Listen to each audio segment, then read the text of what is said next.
Purnamada Purnamidam Purnat Purnamudachyate Purnasya Purnamadaya Purnameva Vashishyate.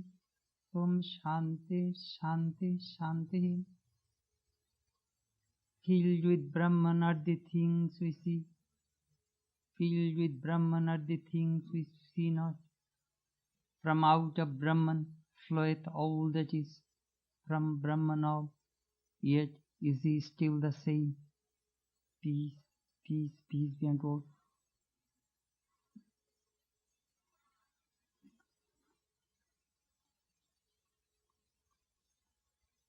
Friends, this morning I already introduced to you Swami Bhaskarananda, the head of the Vedanta Society of Western Washington, Seattle.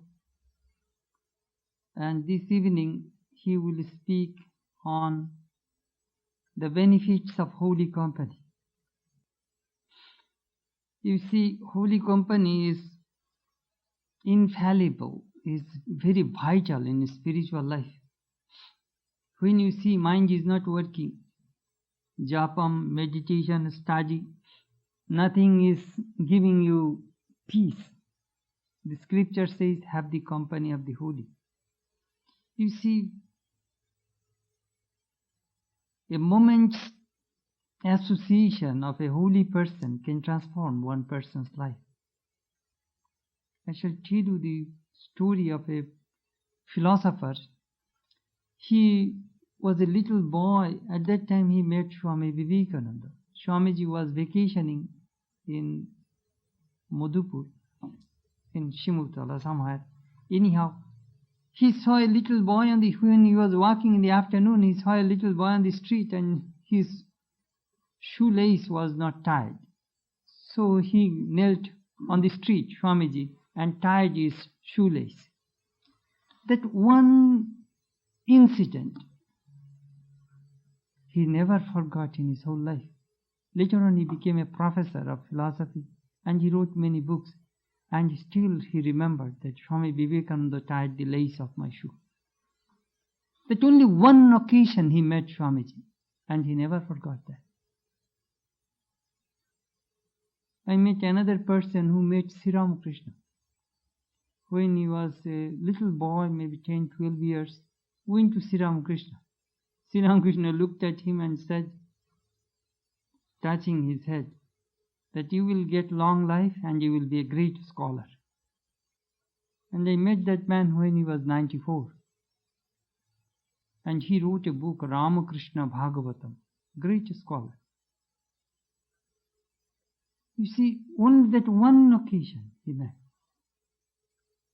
Sometimes, we do not know how holy association can give such deep impression in life which will last forever. So we are very fortunate that these Swamis, they are very special Swamis, are coming to our place, and we are fortunate to have their holy association. So I request Swami Bhaskarananda to speak on the benefits of holy company.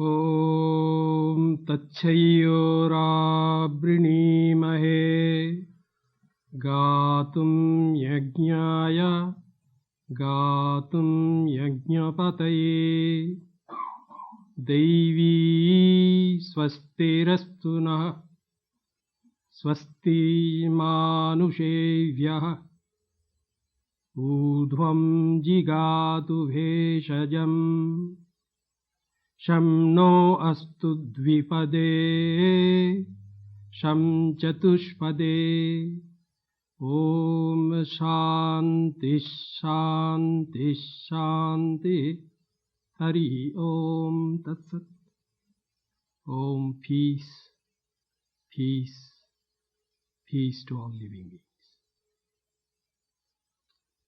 Good evening, friends.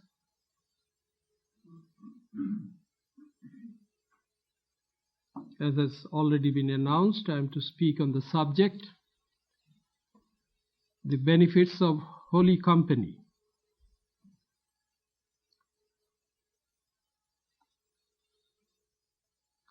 In India,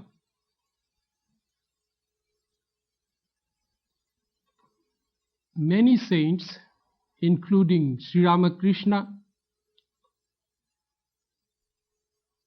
have said to the inquiring devotees that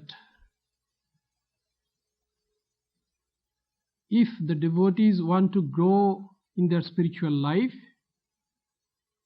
they should better have holy company. And at the same time, they should try to remember God as much as possible.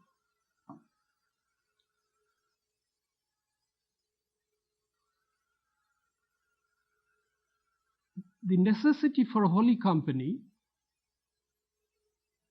in spiritual life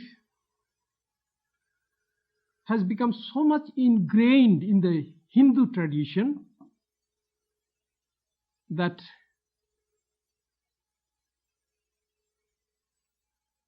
this necessity for holy company has sometimes been taken too far in order to create sometimes a situation which you may call ridiculous situation. In this connection, I remember a story. That story is about two holy men who used to live in that famous place of pilgrimage in North India, which is known as Haridwar. Well, unfortunately, it is not a fact that all holy men are necessarily genuinely holy. So these two holy men were most probably trying to be holy men. Just as a swimmer who wants, or just as a person who wants to learn swimming, when he enters the swimming pool the first day and starts moving his arms and legs, then some you may say, well, he is just learning to swim. But truly speaking, he is swimming. His swimming is inexpert swimming. Eventually, he will become an expert swimmer. But the very first day when he enters into water and goes on working his legs and arms in order to keep his body afloat, then what he is doing is really swimming, but inexpert swimming. Eventually, he will become an expert swimmer. So also, not all holy men are that holy already. We must say that they are trying to be holy. And I happen to be one of them. So two such holy men were living on the bank of the sacred river Ganga. And they were living in the same hut. And one devotee used to visit Haridwar every year, and he had come to know these two holy men who used to live in the same hut.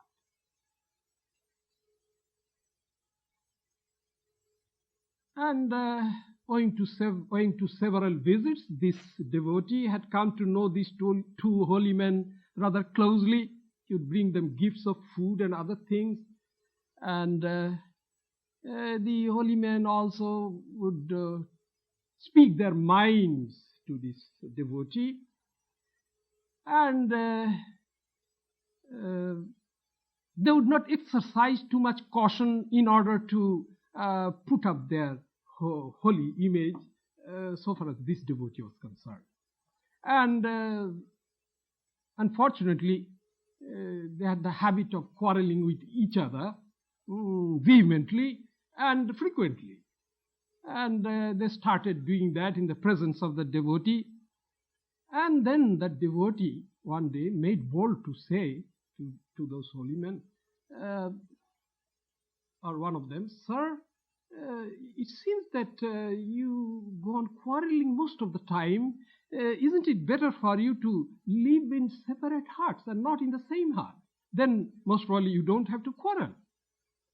Then that holy man became very angry and he said, "What? You ask me to give up holy company?"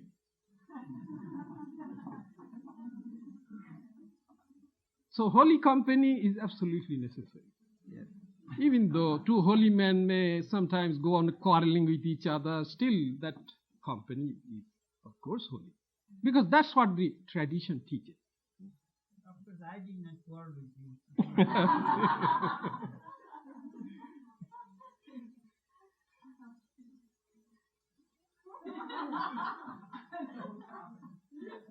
That's so much better for me, because I'm after all the guest, isn't he? If the host starts quarreling with me, then I won't feel too comfortable. Maybe I won't feel like coming again. Anyway, let's come to the subject proper. And so the benefits of holy company, that's the subject. Now, some questions may come to our mind when we want to learn more about the benefits of holy company. The first question could be, well, I will make many of your questions vocal, silent questions that you may be having, because you don't have the opportunity to come to the podium and ask me the questions, you see. So I will try to guess some of your questions, silent questions, and raise those questions and answer them. I'm a pretty good guesser. So let me suppose the first question is, what is meant by holy company? Well, the answer is, the company of a holy person is called holy company. Now the second question could be, who is a holy person? Is he a saint or an enlightened soul? The answer is yes. A person who is a saint, that means who has seen God face to face, who has experienced God, and that way who has become enlightened about the existence of God, such a person is a holy person. Now the third question could be, what is the good of holy company? What's the good of holy company? If I don't have holy company, what harm will come to me? Most of the people in the world, particularly the multimillionaires, they don't seem to have holy company, but they've been doing quite well, buying yachts, buying big houses. Well, the answer to this question has been given by Sri Ramakrishna. He said that holy company begets or intensifies the yearning for God. A person may have some lukewarm yearning for God. When a person develops a toothache, then he has got great yearning to go and see his dentist. But if the toothache gets cured without any medication, then his yearning disappears. In the world also, when we suffer, and if we have some working faith in God, which we may have inherited from our parents, or from some other source, or from our tradition, religious tradition, then when we suffer, then sometimes we yearn for God, hoping that God can relieve that suffering, God can make us free from that suffering. But that suffering is usually lukewarm. Oh no, sorry, that yearning is lukewarm. When the suffering is gone, then that yearning is also gone. But a person with such lukewarm yearning for God, if he or she goes to a holy man, then the company of the holy man can intensify that lukewarm yearning for God. And also, it begets love of God. That's what Sri Ramakrishna says. Holy company can help a person to develop love of God. Now the fourth question can be, are all persons who are known to be saints are genuine saints? Are all persons who are known to be saints genuine saints? Well, unfortunately, the answer is no. Not all of them are genuine.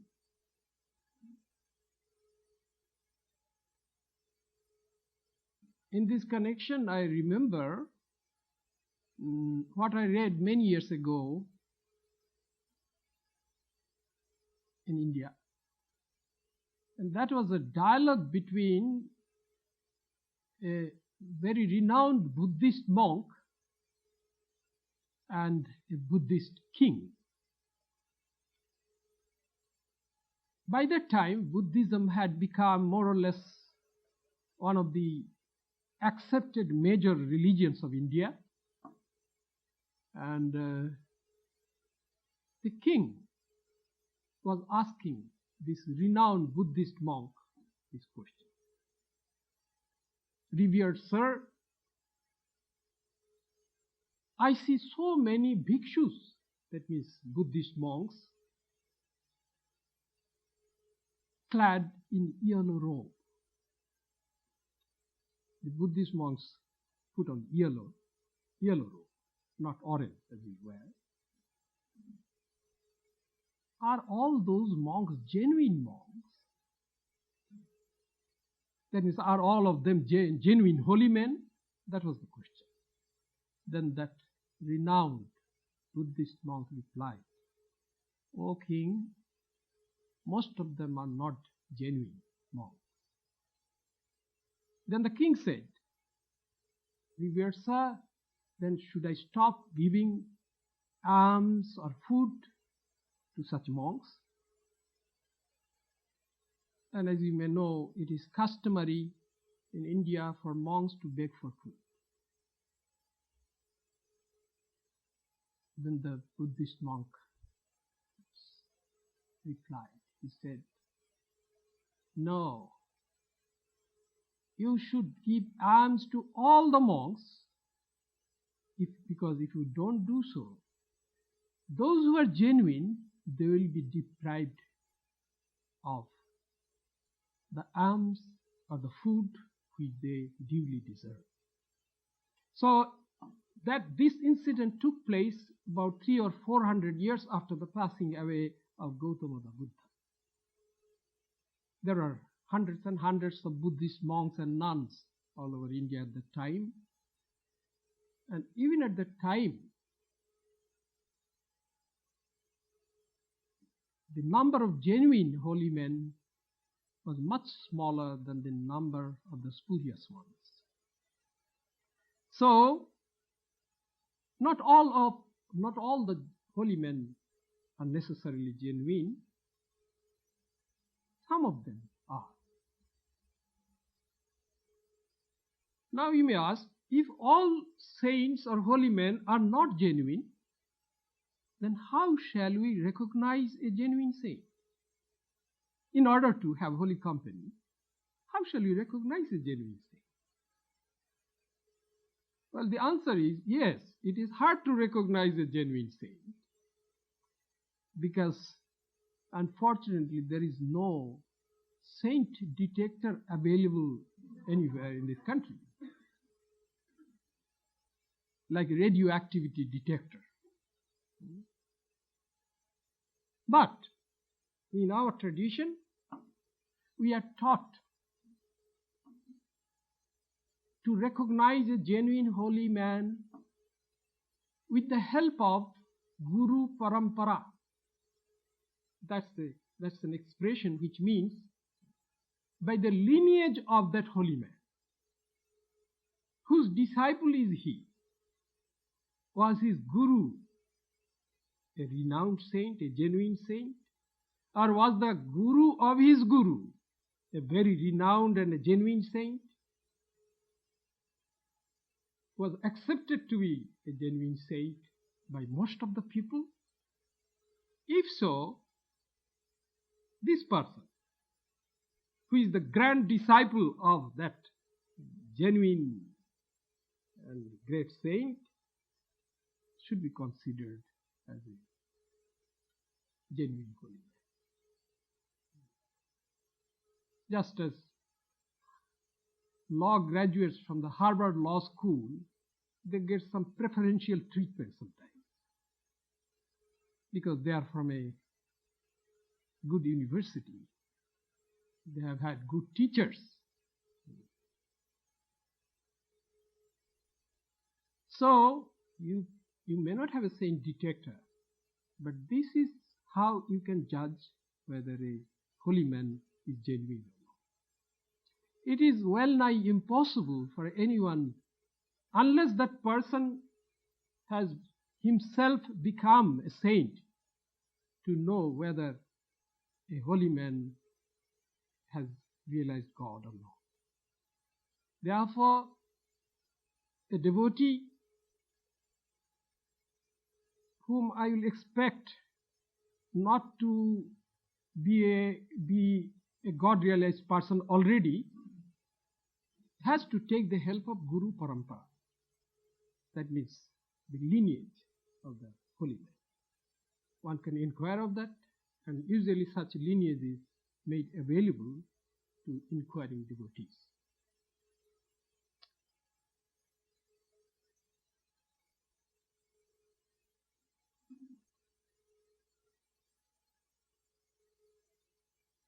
Now, another question may arise, such as, why does the company of a holy man help? What's so special about that? What's so special about that? And the answer is that a holy man is like a conduit through whom God's power works.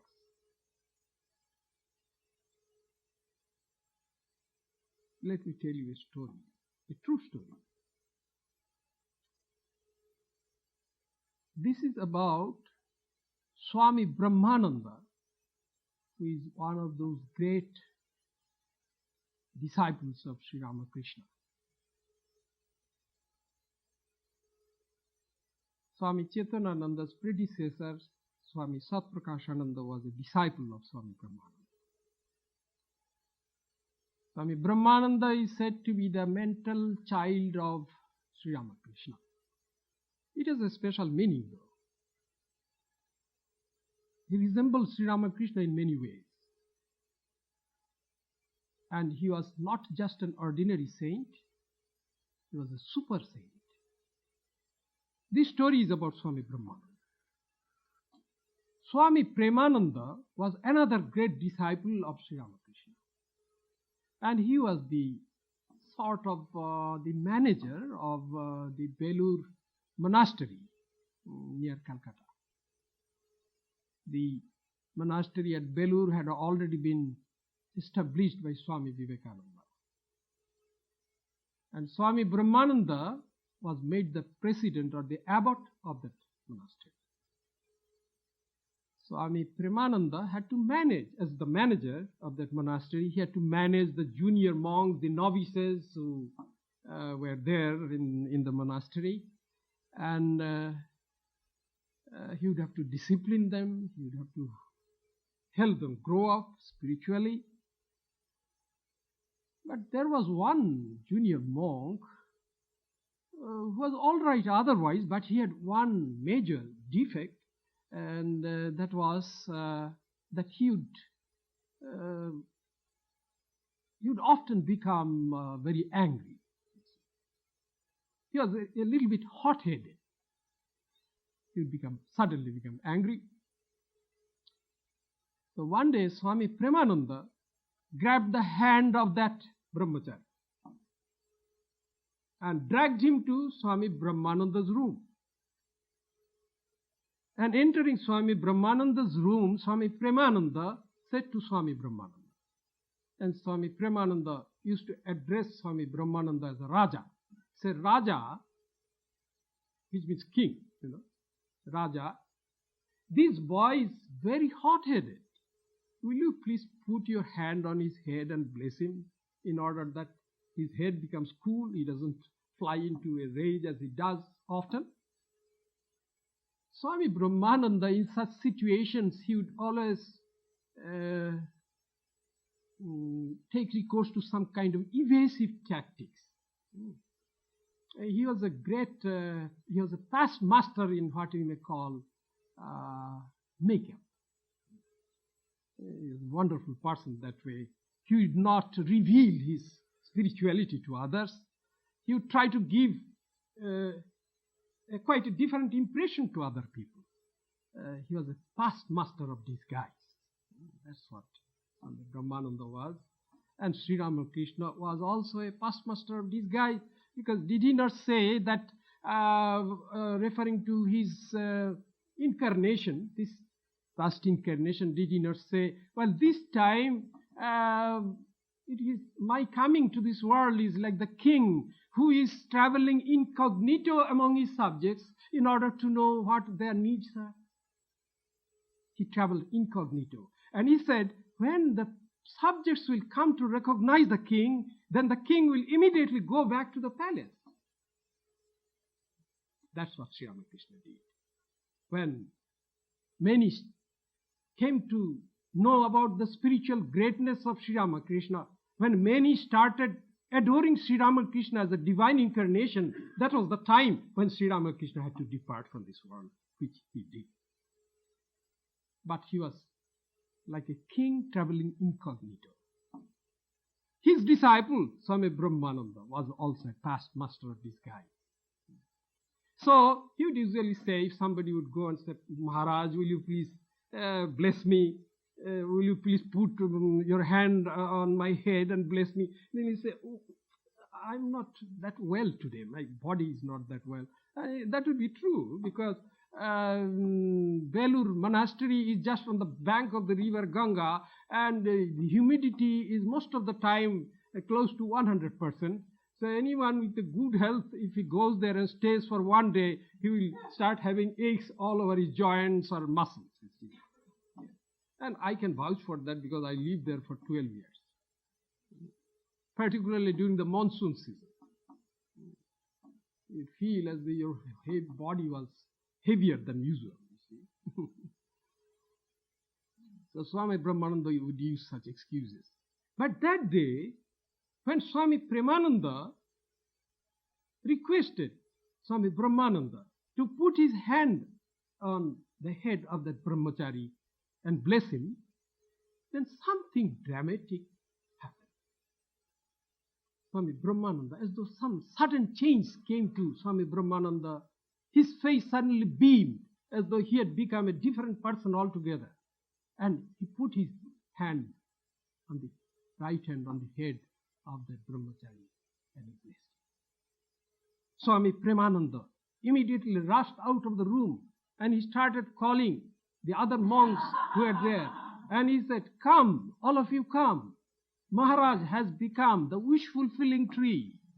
Because Swami Premananda, who was a super saint also, he could recognize what had happened to Swami Brahmananda. And then one by one the monks came and saluted, and each one was blessed by Swami Brahmananda in this unique fashion. At last, one monk came. It was too late to arrive. And he came, bowed down before Swami Brahmananda, expecting to be blessed by Swami Brahmananda. In the fashion, yes, he had blessed others, but Swami Brahmananda withdrew his arm, so to say, and said, I can't bless him. Then in Hindi he said, जो आया था सो चला गया. That means what came to me is gone now. I can no more bless anybody. I can't. Well, what is this mystery? Well, if we can resolve this mystery, then we will find our answer to that question. What is special about these genuine holy men? What is so special about them which can help a person to develop intense yearning for God? What is so special about these saints, the company of whom can generate deep love of God in the minds of those who come to them, to such saints? Well, Swami Brahmananda said, Jo aaya tha so chala gaya. That something which came to me is God. Well, we can interpret his words in two ways. One is that, well, that feeling of compassion that came to me, that mood to bless others which came to me, that is God. The other thing is that I was used as an instrument, a conduit, and through which divine grace was flowing. Now that grace has stopped flowing. So what can I do? I'm useless.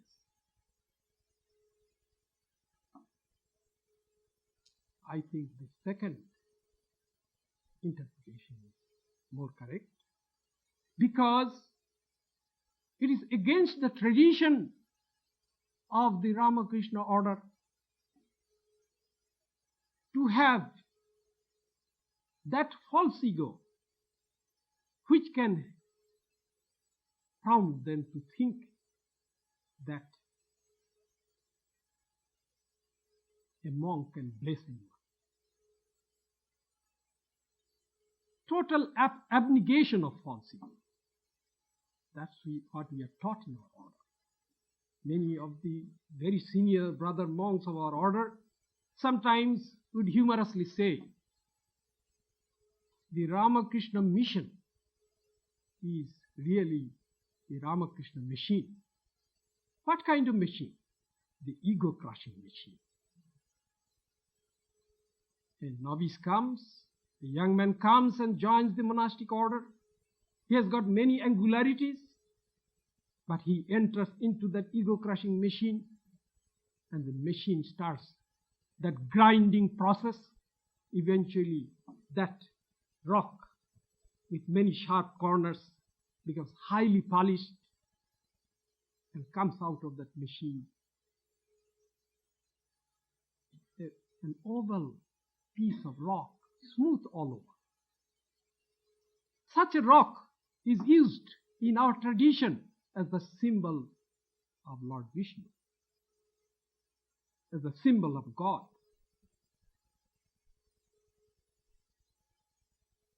So, person, when he loses all his angularities, his false ego is crushed, then what remains in that person can be compared to a symbol of God. That's what happens to genuine. Every genuine monk of the Ramakrishna order is protected by his humility. No praise can touch him.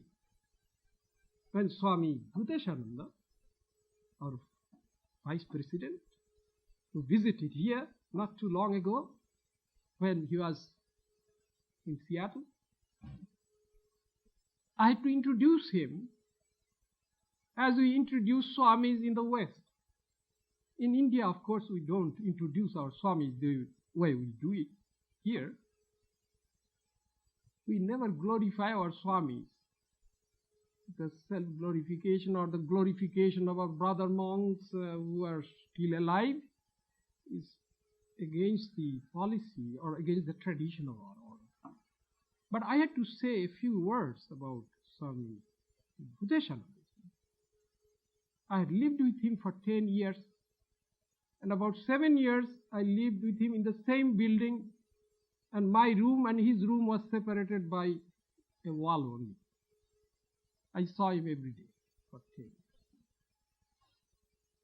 And thus I had been able to develop great respect and veneration for him. So I couldn't help say a few words about him, adoring him. And Swami Bhaskarananda started feeling very uncomfortable. He said, no, stop it, like that. Then I told the audience, he said, yes, he cannot tolerate it because that's against our tradition. He is feeling uncomfortable. But I'm sure he is protected from this tribute, whatever I have given to him, by his humility. Swami Brahmananda was protected by his humility. Therefore, the second interpretation is correct. He was a conduit through which the grace of Sri Ramakrishna had been flowing to those junior monks. And suddenly that flow stopped. For some reason known to Sri Ramakrishna only. And therefore, Swami Brahmananda could not bless the monk who had come at last, rather late. You see, a genuine holy man who has known God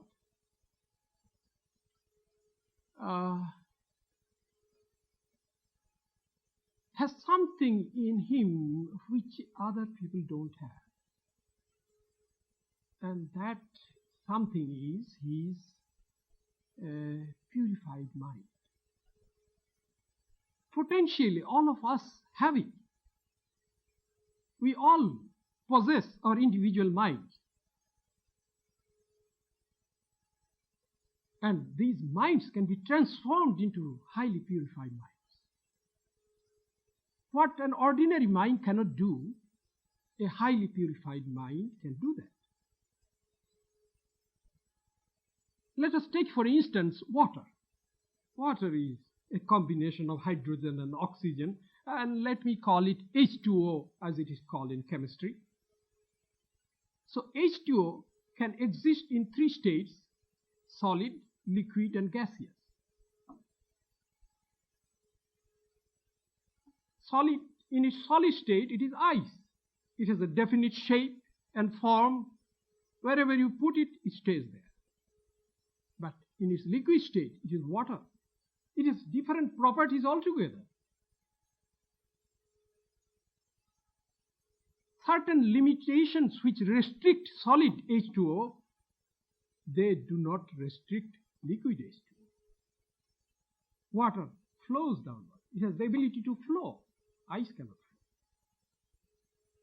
Now, if we transform water into water vapor, what happens?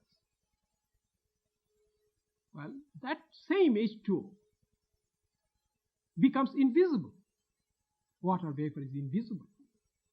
And it spreads out everywhere. This cannot be done by ice, nor can that be done by water. And yet, are they not one and the same thing? H2O? So also ordinary mind is not capable of doing certain things which highly purified mind can do.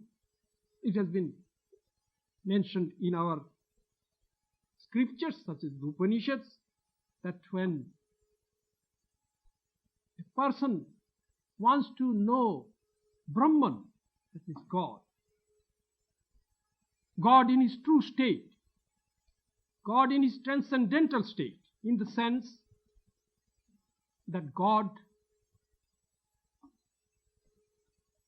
who exists beyond the domain of time, space, and causation.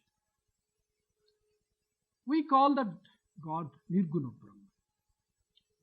So it has been mentioned in our Upanishads that if a person tries to know that God with his mind and his senses, then his mind and his senses will fail in the attempt and will return.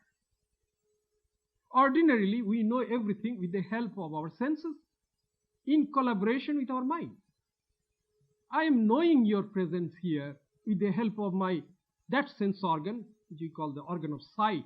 But that sense organ must have to work in conjunction with my mind. If my mind be not attached to my organ of sight, my eyes may be wide open, and yet I will not see you. If my mind be elsewhere, if I am deeply thinking of something else, I will not even notice you. So whatever knowledge we acquire in this world, within the world of time and space, we acquire with the help of our senses and our mind, which is also considered as the internal sense organ according to Hindu psychology. Now, the Upanishads are saying that it is not possible for the mind or the senses to know Brahman. And yet, it has been mentioned that the purified mind can know Brahman. Sri Ramakrishna says, ordinary mind cannot know Brahman, impure mind cannot know Brahman, but the purified mind can do that. Water vapor can spread everywhere. It is invisible. It has transcended many of the limitations which restrict ice and water. So also, this purified mind transcends certain restrictions which restrict ordinary impure minds. So, the saint has perfected and purified his mind. That mind can go where ordinary impure mind cannot go. There is a boundary road in Vancouver, BC, in Canada. Vancouver in the state of British Columbia. And I have to visit that city almost every month because I'm connected with the Vedanta Society there. So I have come to know that city somewhat, and there is a road there called the Boundary Road. The Boundary Road separates the city of Burnaby and the city of Vancouver. That's why it is called the Boundary Road. Now, if a person be standing on that road, where is he standing? Is he standing in the city of Vancouver or the city of Burnaby? What's the answer? I'm pointing at you. None. Well, yes, generally, that is generally correct. But I may say, well, it may be that he is standing in the city of Vancouver or the city of Burnaby, because actually we have to imagine a straight line which will divide that road lengthwise into equal halves. And if we be on one half of that road, then he may be either in Burnaby or in Vancouver. In order that he won't belong to any of these two cities, where should he stand? He should stand on that imaginary straight line which separates that road lengthwise, isn't it? Yes. So that's the character. And if it be possible for that person to stand on that straight line, then will he not be able to see both the city of Vancouver and also the city of Burnaby? There is a boundary between the world in which we live, this world of time, space and causation, and what is beyond.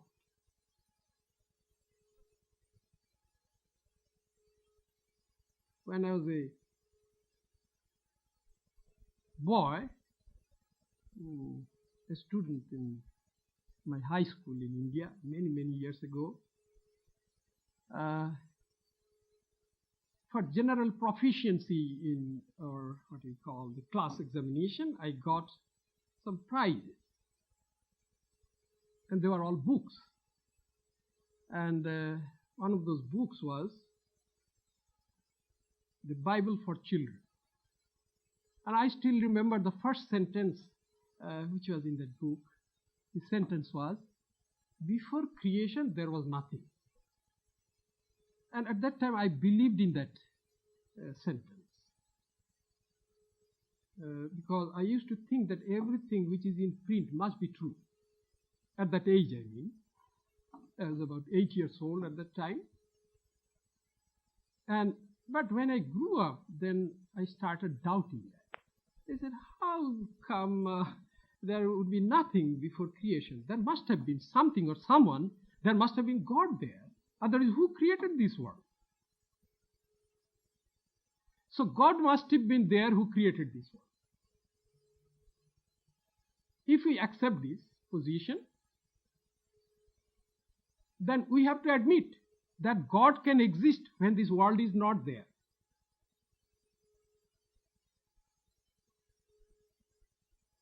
Or God can have transcendental existence also. He has not exhausted himself by creating this world. This world is in him, and yet it has not completely exhausted God. Is this world infinite? Well, I would say this world is finite compared to that infinity which is God. Now, there must be a boundary between this world of time and space and what lies beyond. And what lies beyond is God in his transcendental state. A saint who has purified his mind can go to that boundary and can know what is beyond, can have a glimpse of what is beyond. Just as that person who is standing on that imaginary straight line which divides that boundary road of Vancouver, or between Vancouver and Burnaby, these two cities. Just as that person can know both the city of Burnaby and the city of Vancouver, so also a saint whose mind has reached that boundary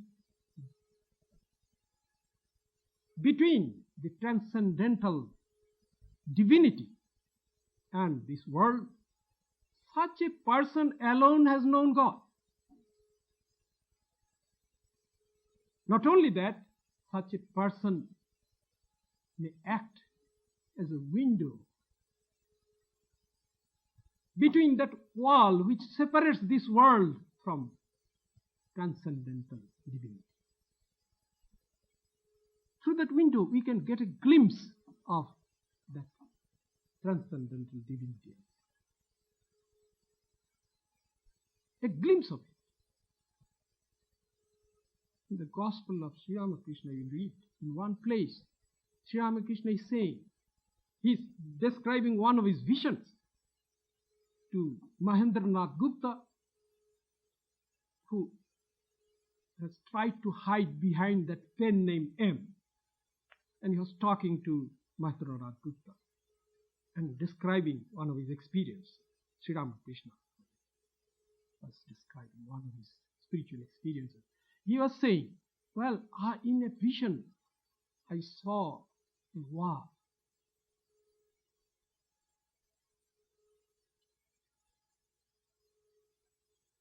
And with the help of a knife, the kind of knife that is used in India to cut nails,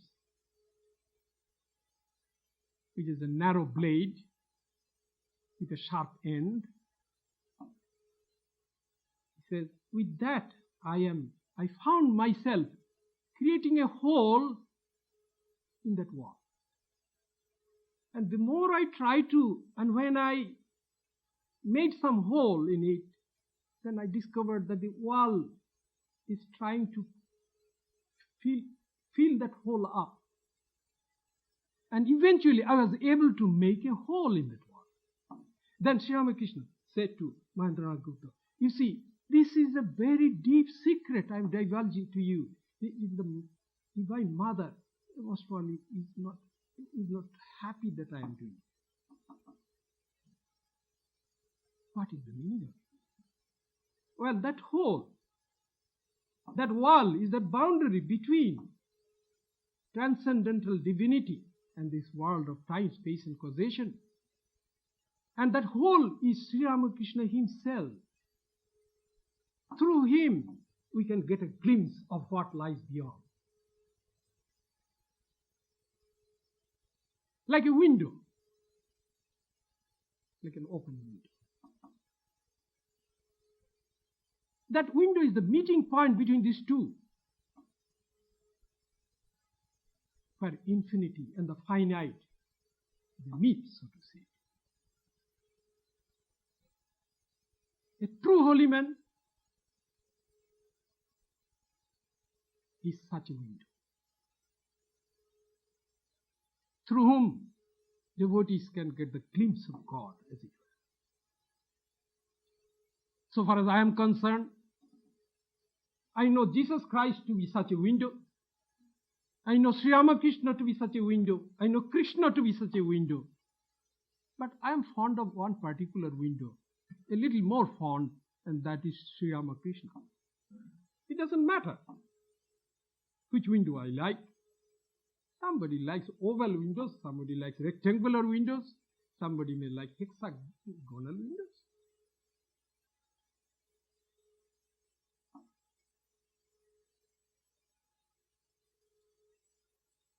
Such a person is fit to be the conduit through which the divine light will come to us.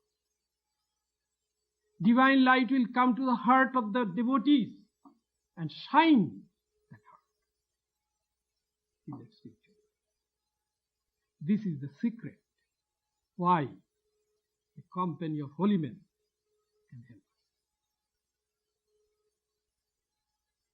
Whenever Sri Ramakrishna would be asked by any devotee, "Sir, who is the Guru?" Sri Ramakrishna would say, "I am not the Guru." No human being really is the Guru. The Guru is Satchidananda. Satchidananda is Guru. Who removes, the word Guru means the dispeller of spiritual darkness. Satchidananda is Guru. That transcendental divinity is Guru. That light is coming through a window. That window is the human Guru. That window is a divine incarnation also. The divine incarnation is a very large window.